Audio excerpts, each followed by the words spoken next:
Hello, everybody.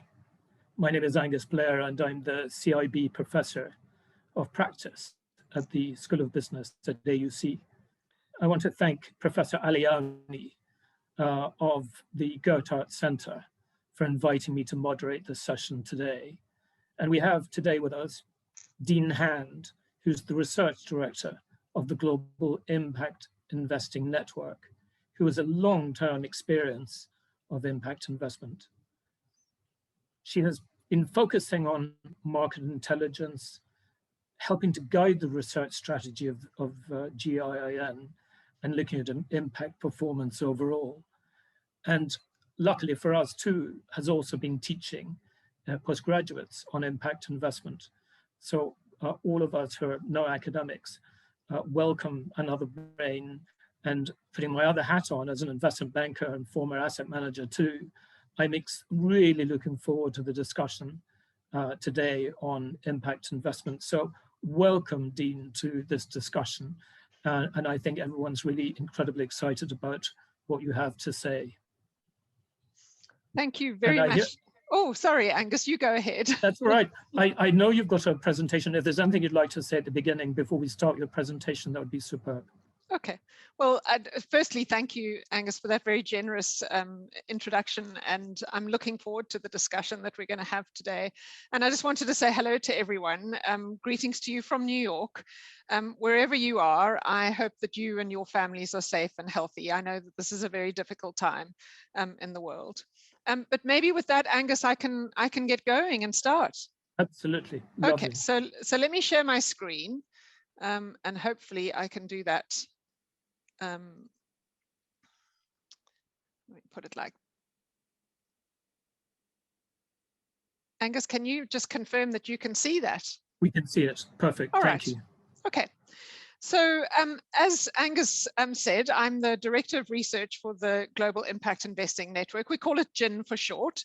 And I'm really thrilled to be with you today to share some perspectives from our research to provide a global perspective on impact investing, as well as some key developments at the research frontier that we and others are addressing. And a few housekeeping things before we begin. I'm going to share a few remarks. It'll probably take 20-30 minutes or so. But please do put your questions in the chat as you think about them. I'll try my best to answer them when we open the floor, and Angus is going to help with that a little bit to be able to facilitate some of your questions. Certainly, we'd like to have a robust discussion for the second half of what we're going to talk about. So let me start off by saying this, is that I believe that we're really all interested in this area of impact investing because we have a desire to do more. Goran Karstedt, formerly of the Clinton Climate Initiative and president of IKEA, said that it's really not satisfactory anymore to be anxious critics of this world, wishful thinkers about a better future, and aimlessly doing more of the right things more often. But particularly at this time, we just want to do much, much more than just that. In terms of investment, I believe that for the most part, we're all here and interested in this topic because we have a shared set of beliefs. This pandemic has laid bare the deep inequalities in society. They were always there, but the systemic issues that cause them have been brutally exposed. We've deep concerns about the condition of our planet, and we recognize the power of capital. I will also say that we recognize that the market themselves, the markets, the financial markets in particular, do not work for everyone, and that there's much fixing to do. So based on these shared beliefs, we aspire to create a world where impact is integrated into all decision-making by default. In other words, that it's not an add-on and not something that happens by accident, but that it's something purposeful. So one of the cornerstones of what we do at the GIN is to advance the scale and effectiveness of impact investing, to provide insights from impact investors themselves. Impact investors who are in the field, who have practical on-the-ground experience. And I have the privilege of sharing some of these insights with you today, and then talking about what's at the next frontier. So it really boils down to what we are clear about as the questions that investors are actually asking. And I don't know many investors that are asking the question, should I incorporate impact at all? What they really are doing is suggesting that how may I? In other words, is there permission to integrate impact into their portfolios? Is it possible? In other words, can they do that? Is there sufficient supply of capital, demand, performance, political will, etc.? And finally, what are the tools and frameworks and systems that I need to actually execute on that strategy? Because the first question of may I, in other words, the regulatory framework, is so often very specific to a particular geography or firm for that matter, I'm really going to focus on the last two. So essentially, this is what it is that we're actually going to cover today. Is the shape of impact investing, what it is in terms of global trends, impact performance, so that we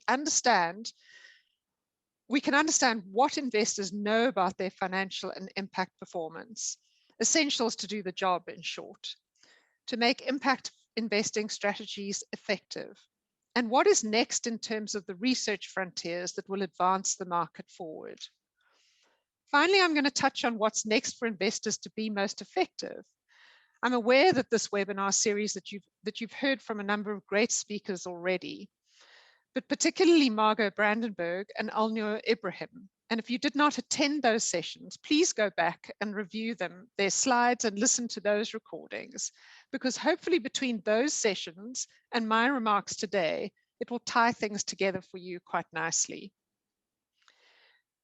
I realize that there is a lot of terminology out there. I sometimes refer to it as alphabet soup, and it can be really, really confusing. The temptation is sometimes to want to define it all, to create clear boundaries between all the terms. But in truth, they are often used interchangeably, and the boundaries between them are fuzzy and unclear. What we find much more helpful is to focus on two things. One is the characteristics of impact investing as an investment strategy, and I'll come back to this in a moment. And the second is the fact that deepening practice around this strategy is far more important than any definition. And for that, you need data, research, and analytics. So let's go back and talk a little bit about the characteristics. So impact investing is a strategy that incorporates these three characteristics that I've got up here. And these include the intention for a positive social and environmental outcome, that seek a financial return alongside an impact return, and includes investors that seek at least their capital back, but with a variety of market rates and asset classes. What I do want to say is that it includes all these strategies that you may have heard about, ESG, sustainable, responsible, etc., but really asks an investor to account for their actions, to know what their impact results are of their investments are. So in other words, intentionality alone is not helpful if we don't understand the results. Sometimes these other strategies are about stewardship of the value of the firm, retaining the enterprise value, market capitalization, and net asset value in the face of material considerations. Impact investing is deeper than that. Of course, it's about stewardship, but it is also about fundamentally transforming the context through investment and ultimately the context within which all firms function. Impact measurement and management is at the heart of impact investing, which is why the GIN provides tools and guidance and resourcing to help investors identify metrics and integrate impact considerations into investment management. Once an investor knows, once you know something, it's very hard to unknow it, then it is natural to make more informed decisions, be sensitive to the best impact results as opposed to the poorer ones, and be able to make choices throughout the investment cycle that result in the most effective and efficient impact outcomes. I'll come back to that towards the end of my discussion or my remarks, because you'll see how that relates to some of the frontier work that is going on in the market at the moment. So let's just go and do a little bit of an overview of the market based on the research of what we're looking at the moment. So the GINS developed a market sizing methodology that has built a database collating assets under management of over 1,700 different organizations around the world. And based on this analysis, we conservatively estimate that the assets under management, in other words, the supply of capital, is at about 715 billion US dollars. You can argue whether that is big enough, not big enough, but for the most part, it cannot be ignored. For a market that is growing, still relatively young, and sits comfortably alongside analogous investment strategy, this figure represents a significant supply of capital that has the capacity to address some of the world's most pressing problems.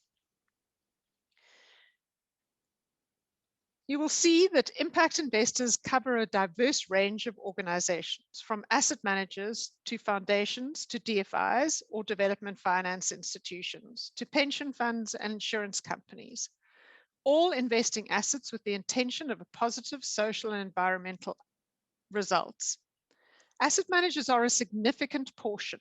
They are responding to their asset owner needs.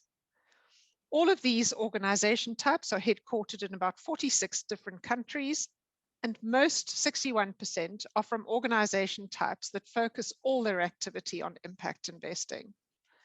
The majority, 52%, entered the industry in the last decade, and that's why we say that it's still quite a young market.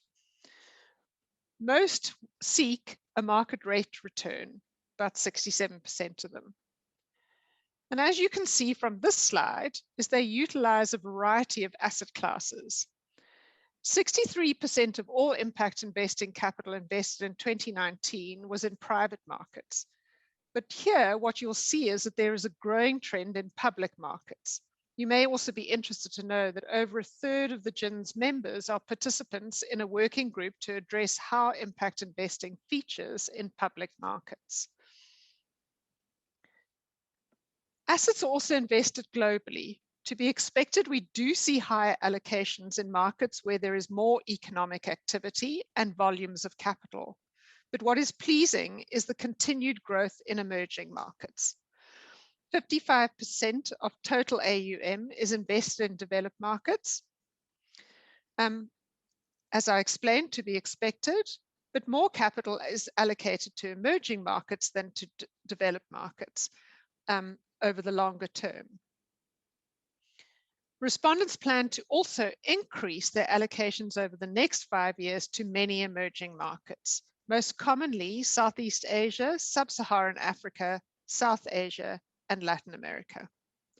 So let's look at what performance looks like. Similar to past years, 90% of investors indicated that they are meeting or exceeding their financial performance, and an impressive 99% are achieving their impact performance targets. Understandably, in the wake of COVID, investors are expecting a level of underperformance. So 46% of respondents believe that their impact portfolio will underperform against financial targets, and 16% on impact targets. However, 18% believe that their portfolio will outperform against impact targets in a COVID context. In a COVID context, again, as I expected, investors do see significant changes in their risk profile of their investments. That's not surprising. What is interesting about this slide is that it is actually related to how people see and view their impact performance. We're doing a piece of work at the moment where we're actually tracking that relative to their actual results. And the results are interesting. If we've got time in the question session afterwards, I will expand a little bit more on that. As you can see here, gross realized annual returns do vary by asset class, geography, and target returns as one would expect, and the ranges can be quite wide. However, what is comforting to note here is that the returns are handsome. Investors do see healthy returns relative to their investment motivations. Beyond realized returns, the compound annual growth rate, CAGR, for impact investing AUM over the past 5 years in our 2020 annual survey amongst repeat respondents is at about 17%. In this slide, you can also see that impact investors allocate capital to a range of impact sectors, from energy to arts and culture. You will also see that this reflects a commitment to providing basic services through impact investing if you look at mainly the top ones. But let me highlight a few points for you here. Food and agriculture, which accounts for about 9% of sample AUM, is the most popular sector, with 57% of respondents having at least some allocation. Respondents also continue to indicate growing interest in the food and agriculture sector. It is the top sector to which respondents plan to increase their allocation over the next 5 years. Healthcare is another popular sector. It's understandable under the circumstances, with almost half of respondents having some allocation to healthcare. Healthcare was also the third fastest growing sector amongst repeat respondents, and we expect in a COVID context that will actually increase. Over half the respondents plan to increase allocations over the next 5 years to food and agriculture, energy, healthcare, and water and sanitation, or WASH for short. So how do investors know how their investments perform from an impact perspective? The average investor uses at least 3 such resources. In other words, frameworks, tools, and systems to fulfill complementary purposes. In other words, to set impact targets, to measure, and then to report on impact results. The SDGs are the most common across all purposes, whereas IRIS and IRIS Plus are the mainly used to measure and report on impact. IRIS Plus is the generally accepted system for measuring and managing and optimize impact that the majority of impact investors use to measure social and environmental and financial success. And IRIS Plus largely helps them to transform impact intentions into real impact results. What is interesting to note here on this slide is that when we conducted the investor survey back in 2010 for the first time, the findings indicated that about 85% of respondents to that survey back in 2010 used their own proprietary framework to measure impact. And now, 10 years later, we see that 89% of respondents use an external resource or a third party to measure their impact. This is a significant evolution that goes a long way to addressing concerns such as fragmentation and impact washing. But let's see what investors see at the frontiers of the market at the moment. So they're most concerned about transparency. They are concerned about impact washing, and they see this as playing out as a feature in the next 5 years. And the rigor of impact measurement and management practices is key to solving that challenge. So it's not surprising that they see transparency, the integration of impact and financial management decisions, that is often reflected in whether your committees are one or separate, and a reduction of fragmented IMM systems as concerns. I'm glad to say that a significant portion of our time is on harmonizing all of these frameworks into something like IRIS Plus. Sorry, I'm just going to have to wave my hands here because we've got energy efficient lights, but there you go. Nothing like a moment of humor. So as you can see in this slide, what motivates impact investors are both financial and impact aspirations. We've highlighted a few factors that stand out. 87% believe that impact investing is central to their mission, and 70% believe that impact investments are financially attractive compared to other investments. With all this in mind, what I want to share with you is where we're going, and that the results that people are achieving do in fact matter, but so does comparison. So investors may well want to set goals to achieve a positive and social environmental outcome, and they may measure those goals against results, but none of these laudable activities are good enough if an investor does not have a solid understanding of how their results compare, to really know if what they're doing is effective enough. At the moment, what they're largely doing is comparing it to themselves. Maybe, if we're lucky, comparing their performance relative to what they did last year.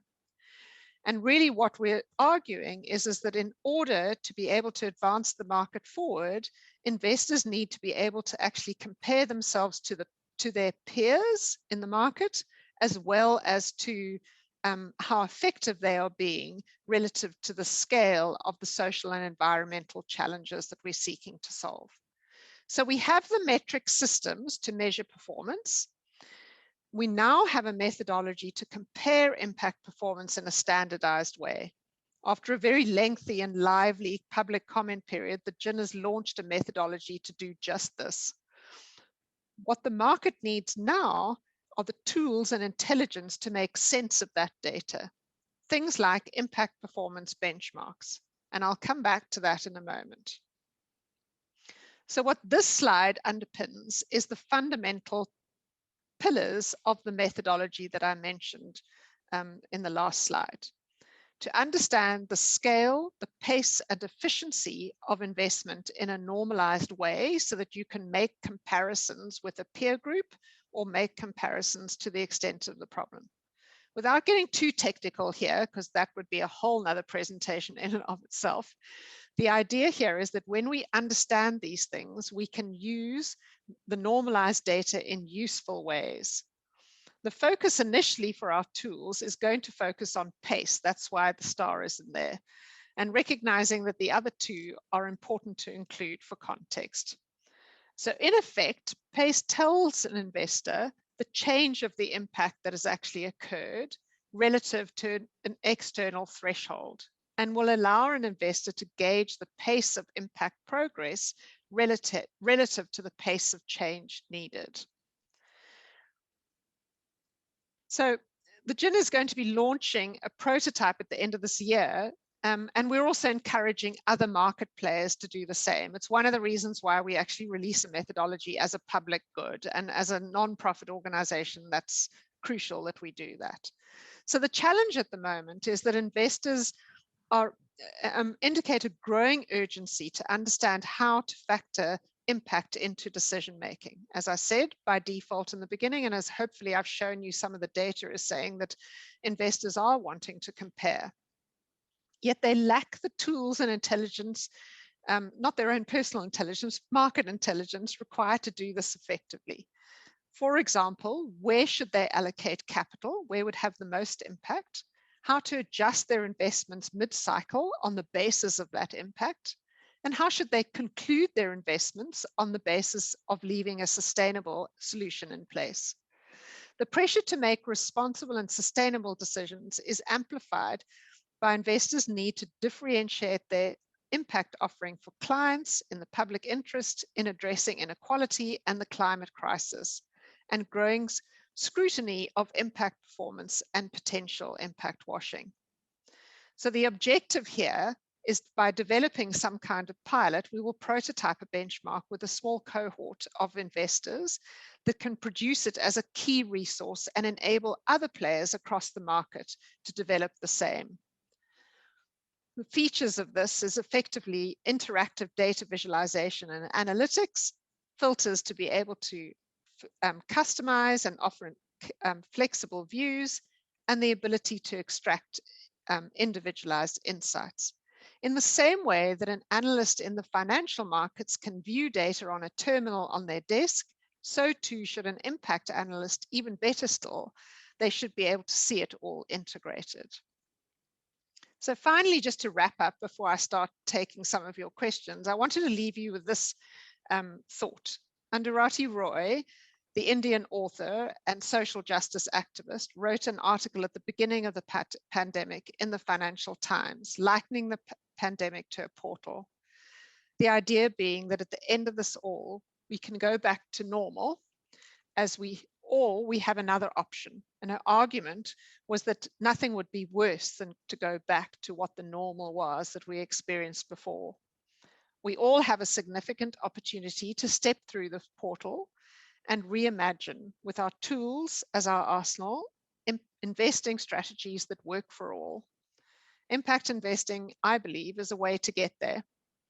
So as you embark on this learning journey, and hopefully through some of the discussion that Angus and I are going to help try and facilitate, and your activity in this space, please, I'm asking you, do not take lightly. In fact, take very seriously the fact that the world needs people like you more than ever. So let me leave it there, Angus, and stop sharing and take some questions. That's fantastic. Thank you very much. I have to say, I took more notes than I've seen my students take at times. So fascinating, and especially looking around the metrics and the explanations. Now, it's interesting, Dean, because as somebody who's been looking at the markets for all of their working life, over the last year, I think there's been a fundamental change, and that was picked up in your last slide with the excellent comments from Arundhati Roy. And the focus which ESG investment, particularly the commentary around it over the last year and a half, has been around the fact that perhaps many institutions have been lazy in terms of saying we are investing in ESG, but actually it's in tech. So you picked that up where the investments were being made. You had that slide with the percentages and the very significant amount going into energy. In terms of what's happening, are you hopeful that we're going to really refocus to true impact rather than the perception of impact? It's hard to be hopeful in times like these, but I am hopeful. You know, I think.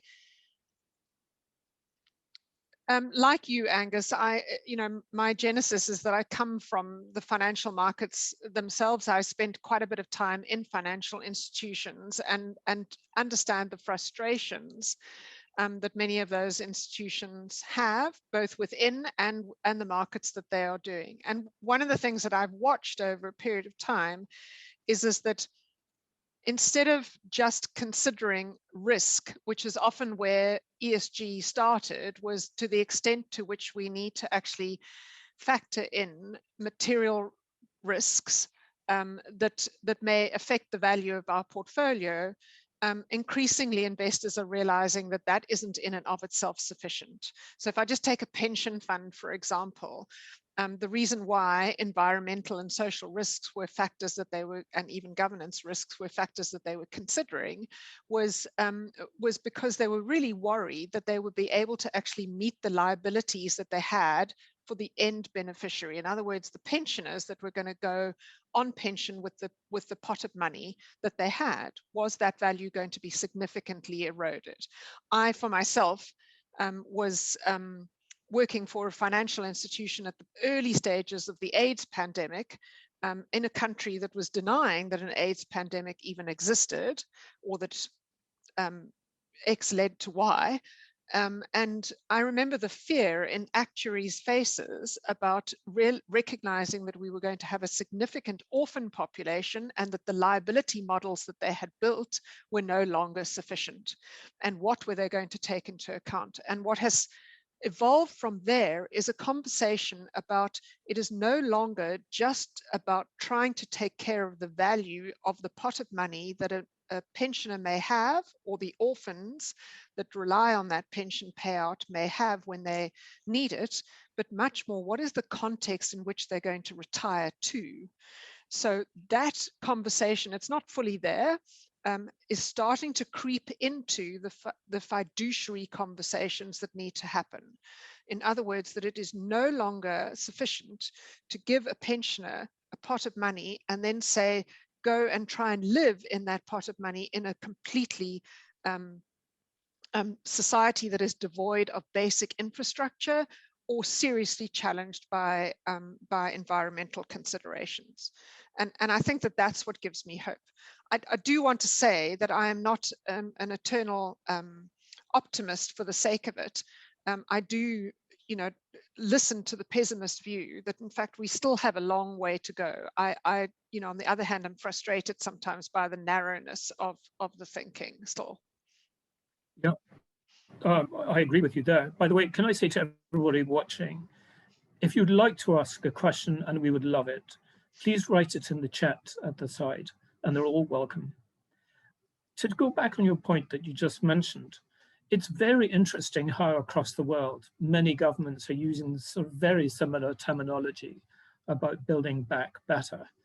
But the issue is one can be skeptical, which I think it's healthy.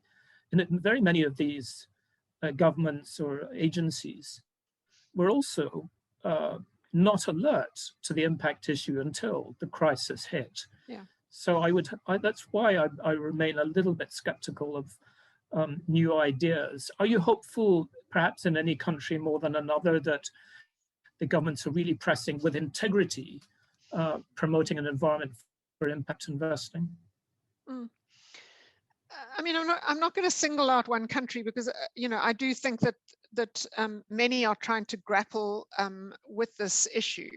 What I am hoping is that and it's a hope at the moment because I don't necessarily I see too much of the idea that a pandemic stops and starts at a particular border, that unless we have global solutions to things are not necessarily going to be solved in a hurry. And I do think that there are some fundamental changes in the financial markets that may need to be considered.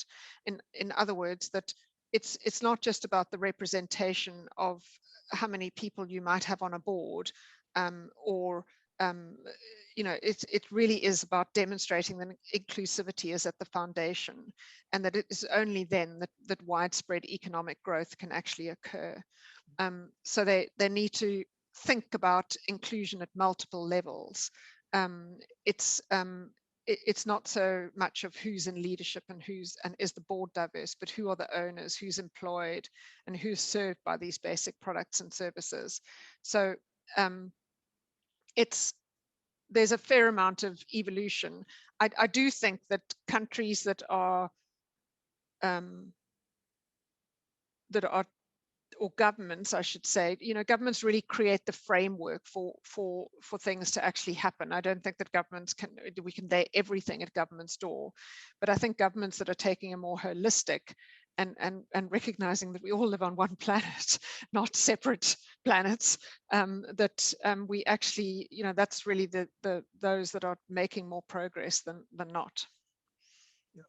And before I go on to a question about metrics, I want to bring up, because we've got some raised hands, and Vinit Sharma has a very valid question, which I was going to bring up on another point that you mentioned earlier. But Vinit, I don't know if you want to read out your question or I'll read it for you, but I don't know what the procedure is on this. But yeah, okay, yes, on you go. Yes, Dean, and it was a wonderful presentation. So my basic question is that, that we are seeing that, as far as the business models are concerned, they are very much, focused on the profit motive, and they are very much focused on the, very much on the traditional. They are not focused on the new sustainability based, factors. For example, there's something with the United Nations or something which some of the major, economies are promoting, or for that matter, some of the environmental groups are promoting. For example, even in the case of manufacturing, we are seeing, or for that matter, even in the big tech, we are seeing that big data center, they are coming up, but they use basically these same power, energy, very much what you call fossil fuel based data centers. Same is the case with cryptos, same data mining, they use a lot of inefficient energy resources. Same is the case with the big car companies, for example Tesla, etc. They are very much reliant on nickel, copper, bronze, etc., which come from China, and China is basically mining all these through what you call exploiting labor and exploiting environment, etc. And even in the case of financial sector, we see central banks are basically promoting scale growth, etc., which is even in case if you look today, oil is at nearing around $80, and it is very much again the same bubble commodity boom is there, and the same oil companies, fossil fuel companies are generating growth. So how do you get that sort of initiative, etc.? Because 100 years back, General Motors and Ford came, they were on the business model which was very much, based on what you call, local manufacturing, domestic manufacturing, strong fundamentals. But that thing is missing as far as, these environmental companies, like Tesla, etc., are concerned, which are a lot more, based on stock market rather than, they should focus on scale and, on a lot more on volume and a lot more, basically to be able to, target all, middle class, etc., everyone, rather than just stock market, etc. So Vinit, you've raised, thank you so much for that. Very relevant question here about the profit motive. So Dean, over to you. Yeah, I mean,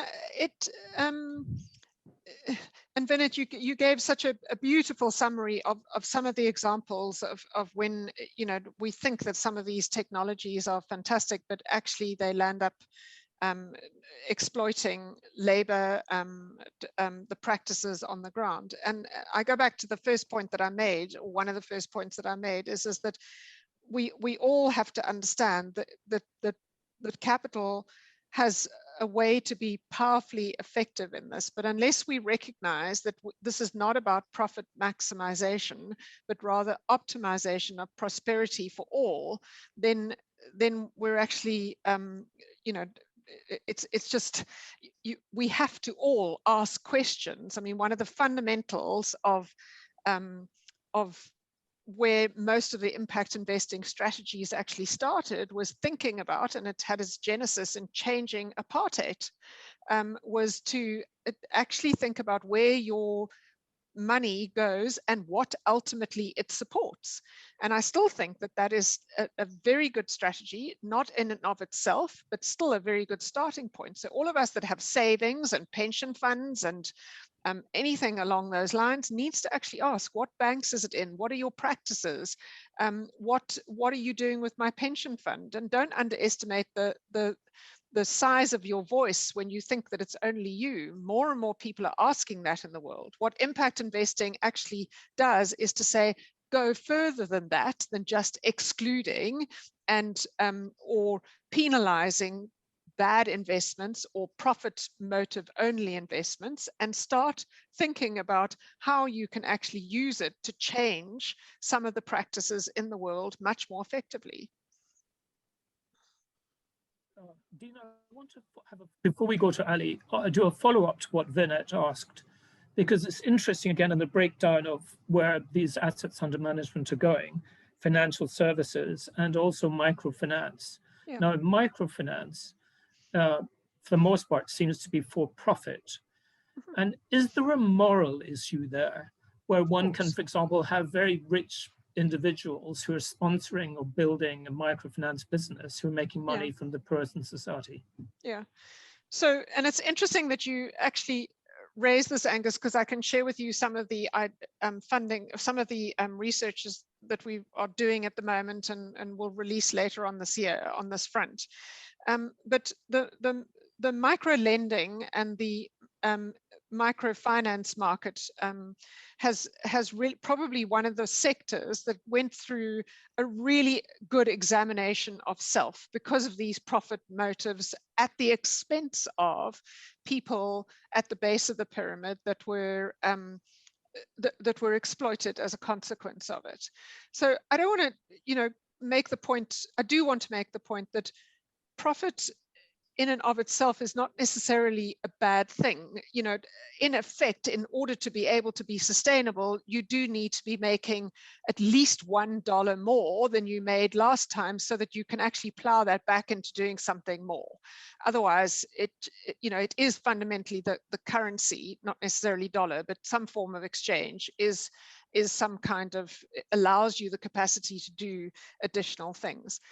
But what we know, much in the microfinance industry has worked really hard to clean up its effort effectively. And so you will see that impact investors ask far more questions about the practices of micro lenders so that they understand exactly where they're putting their money, so that they focus on lenders that are following good practices as opposed to ones that are not. And that is, you only know that because of data that you actually see. What we're seeing, interestingly enough, is that your impact performance results, in other words, the number of loans and the amount of loans that are actually being given out in microfinance specifically, is when you codify proper practice into your investment mandate, that performance lands up being much more effective at the end of the day for the results of the people, in other words, the livelihoods of people at the base of the pyramids. So it's small evidence at the moment, but it offers a glimmer of hope to suggest that when you do things properly with an ethical or moral frame, that you actually land up having better results at the end of the day. Fantastic. Again, just before we go to Ali, anyone with questions, please put it into the chat box or raise your hand. Ali, over to you. Thank you, Angus. Thank you, Dean. I have two questions. The first question is intentionality. Why is it critical? What is intentionality? Why is it important to have it as a prerequisite? Is it related to purpose, for example? So this is the first question. The second question is a little bit, I'm going to go all over the place. I mean, when I look at some of the, the performance, only 10% are underperforming. Yeah. And this is extremely high. This is very unusual unless you're pushing the risk somewhere else. You could be pushing it under the cover of blended finance, you're pushing it to venture philanthropy. Now, what actually stresses this to me also is when I look at the way you evaluate, you assess, you have three criteria. You have pace, efficiency, and scale. Now, if you're doing something which is a high risk, which implies there are high level of newness or providing a proof of concept, I would expect there is a value for learning, which is not there. So for me, the only way I could have this is that I'm relegating, I'm pushing risk under whatever, and I'm not calling it impact investment. And I'm sorry if I'm a little bit, but anyway, that's my two questions. Thank you. Yeah. So Ali, thank you, and some very interesting questions. I might ask you for clarity on this, on the second one a little bit, but let's just start with the first one in terms of intentionality and why that's important. So if you are, it's easier to do this in terms of an analogy, but let me start off with the explanation. If you really want to understand your performance results, you have to know them relative to something. In other words, you only know whether you're going in the direction, in the correct direction, if you know what your starting point is and where you ultimately want to go. So for example, if we decide that we're wanting to go to Zanzibar, okay, I say that because when I was a child, we always grew up with this idea of Timbuktu. So let's take Zanzibar as a direction. The first thing you're going to do is look on Google Maps how to actually get there. But you must have in your mind that you want to get to Zanzibar. Otherwise, you have no way of measuring what your progress is to getting to Zanzibar. You could have gone to Tunisia or to Morocco, and that doesn't, if you have no intention of going to Zanzibar in the first place, whether you've gone to Tunisia or Morocco doesn't necessarily tell you whether you've made progress or not. It just tells you that you moved. So what I'm trying to suggest is that impact intention is actually crucially important to know to measure your particular progress. So what we see sometimes is that investors, particularly mainstream investors, will often not be interested in setting a goal. So if they create one job or they give out one loan, okay, it's better than nothing, they argue. But in fact, actually, what we really want to know is whether that one loan led to something else, or whether the job that they created was in fact actually sustainable over a period of time, and whether it was in a market where unemployment was significantly high. So I always argue, for example, that in a context where unemployment runs at 33%, job creation is crucially important. Where unemployment runs in a geography at 4%, job creation is less relevant. So you really want to be able to actually state that intention, to be able to track your progress relative to that, and know whether you're making progress in the right direction and at the right pace and at the right scale as well.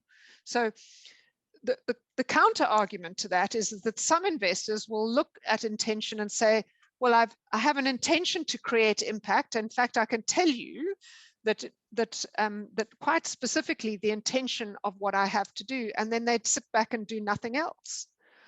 And that's not the point either. So intention without measuring and tracking your progress is not helpful. So hopefully, Ali, that gives you a little bit of idea as to why intention might be important. So let's move on to the underperformance. I think you were talking about the reference that I made, that in a COVID context, many investors, 46% are, I think that's the number I mentioned, are indicating that they may expect to underperform relative to their expectations. And if I'm correct, what that doesn't mean is that they will perform below a minimum threshold, for example. It just means that their expectations may in fact actually need to be changed or altered, given the fact that the macro environment has changed quite dramatically. And that's what we're expecting to see in a COVID context. What is interesting about that is that some considered that, thought that in fact actually a pandemic context actually may give them more opportunity to provide basic services and products, and to provide some of their investment solutions that may benefit the ultimate beneficiary in positive ways, that they thought that would happen more. That's actually the better takeaway number if you want to argue that. I mean, most investors, just to comment, because I think you're mixing up some of the methodology things under there, in there as well, is that most investors, impact investors, about 67% of them, in other words, 2/3 of them, according to the analysis that we've done, which is our global investor survey, is probably one of the biggest in the world, is, you know, most of them are looking for market rate risk adjusted returns. That also means that there are investors that are purposefully, so it's their intention to look for below market rate, or just get their capital back.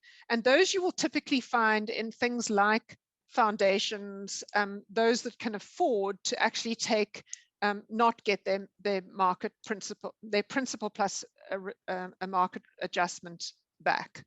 But most of your commercial investors, in other words, when I say commercial, I mean pension funds, insurance companies, there's either a fiduciary or regulatory or a in principle reason why they need to seek risk-adjusted market rate returns. And those are, that would form part of that cohort that is looking for those types of return signature. So I don't necessarily see them as trying to push the risk elsewhere.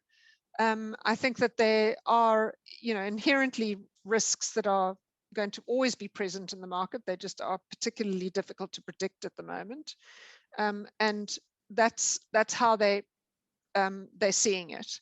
The scale and the pace and the efficiency is really a model to be able to actually make comparisons. In that, we do introduce a principle, which I think you alluded to earlier, and that is what is an investor's contribution to the actual investor outcome. So yes, what we are trying to actually understand in parts of that methodology, and in sometimes the impact benchmark, which is only one tool that you can build off a methodology, there are a whole lot of others, are things like investor contribution. So for example, what value does technical assistance actually add to investment? What value does learning, as you refer to it, actually add to an investment over a period of time? And there is increasing recognition that we do need to think of those and value them into the investment outcome. And it's not only in terms of just financial returns specifically. I hope I've given a comprehensive answer there, Ali, but I'm sure you will tell me if I Thank haven't. you, Dean. No, this is fantastic. Appreciate your answer. No problem. Yeah, anyone for questions, please put it into the chat. I want to go to an earlier part, Dean, of your presentation. Something that's concerned me for a while is the terminology, the fact that what is meant in one institution is different in another. Now, about a month ago, I remember I've been doing focusing on corporate governance in the last year and a half, 2 years, but I think there was a meeting of many institutions on the UN Principles for Responsible Investment to try and determine this. I would have thought GIN would be perfect to try to bring together clarity on definitions. Are you doing that? So IRIS, before we got to IRIS Plus, is a taxonomy, a dictionary that has been around for about 10 years.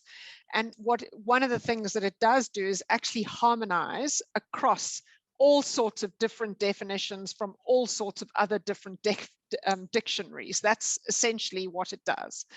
And I mean, this is a huge problem. I mean, the reason why I smile while you raise that question, it is a significant problem to constantly keep pace of this. We're just in the process of doing a piece of research at the moment where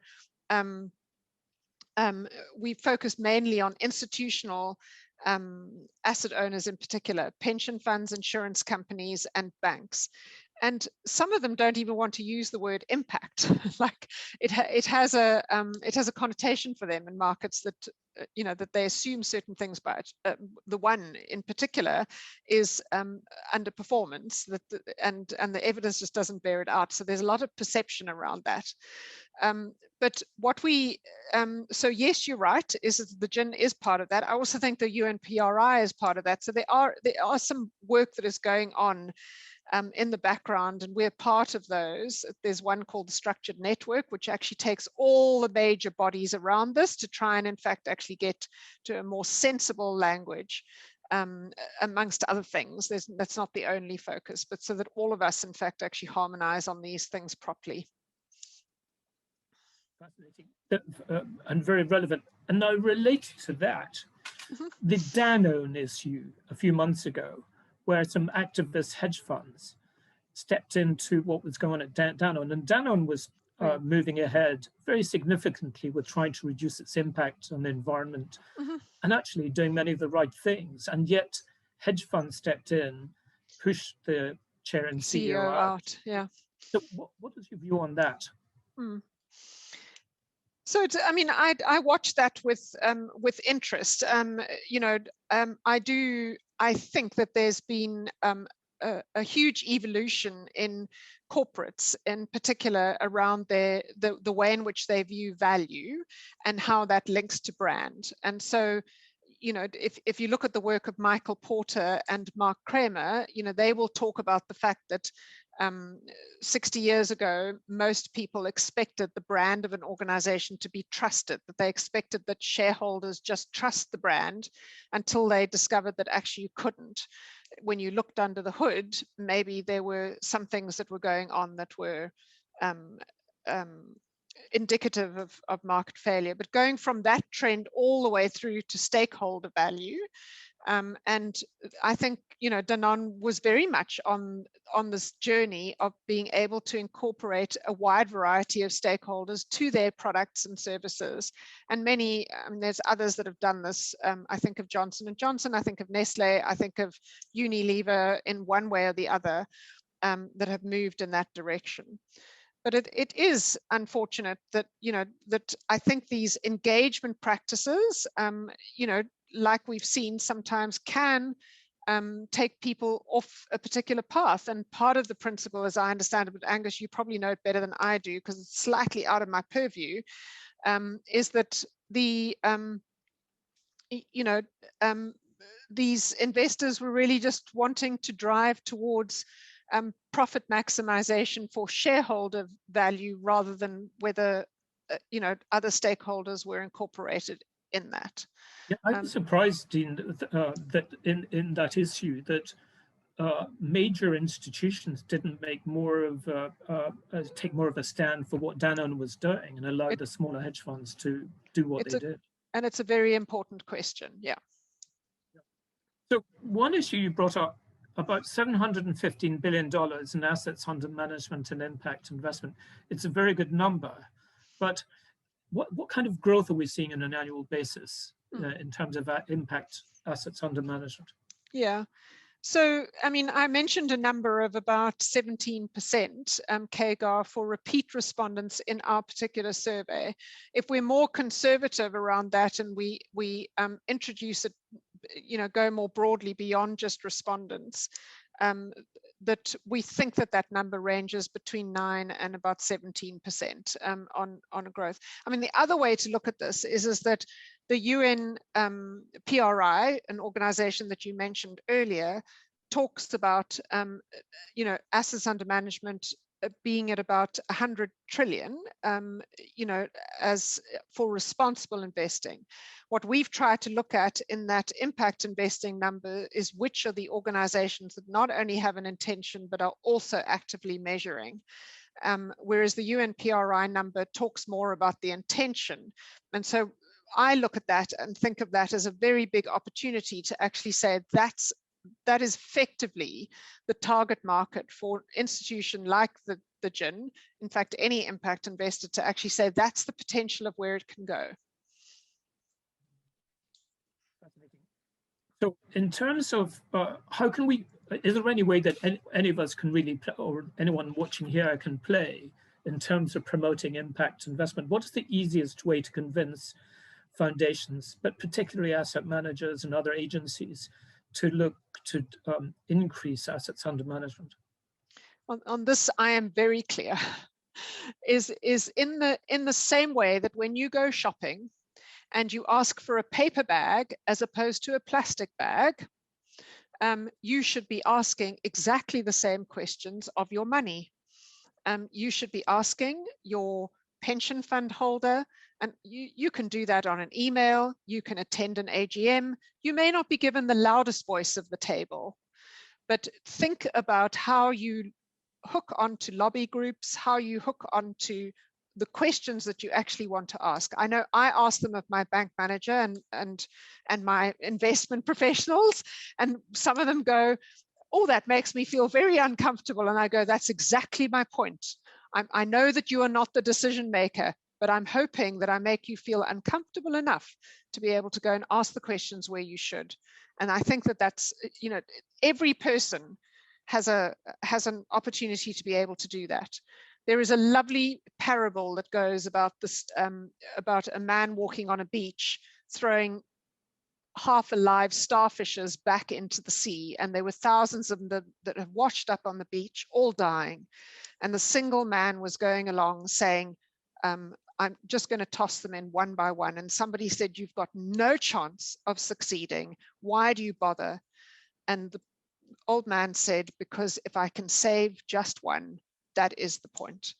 And that's what I'm saying to all of you, it starts with each one of you in your investments, in your practices, in where you place your money, in what you do. Start asking those questions. Fantastic. And on that point, we've got a minute left, which is of our time, which is a wonderful way to round off. Is there anything finally you'd like to say to the audience before I finish off and talk about the next seminar? Is there anything you'd like to finish off? No, I think that's exactly it. I hope it's been helpful. I'll certainly share slides afterwards, and I hope the recording is watched by a number of people too. But thank you, Angus. I appreciate your time. I hope so too. I have to say I've enjoyed this enormously, and it's as somebody, I worked in the city for years and years, and everything historically was just about financials, but one always looked at the quality of management. And I'm really happy that after, say, the Cadbury report and then further reports, the King report in South Africa, for example, and elsewhere, that we've moved on. And now in a world with massive climate change, we see what's happening in Northwest America and Canada and Siberia, how worrying it is that impact investment has to become a vital part, a core part of assets under management everywhere. So I found this discussion with you incredibly valuable. I'm grateful that we've had this discussion, and I'm very happy that Professor Ali only asked me to moderate the session.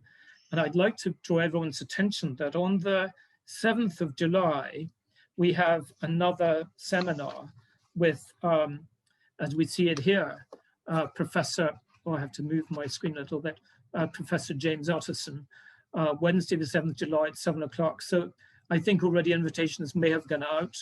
Please, please, as part of this superb series organized by Ali and his team, please try and register for this and listen to further discussion on this.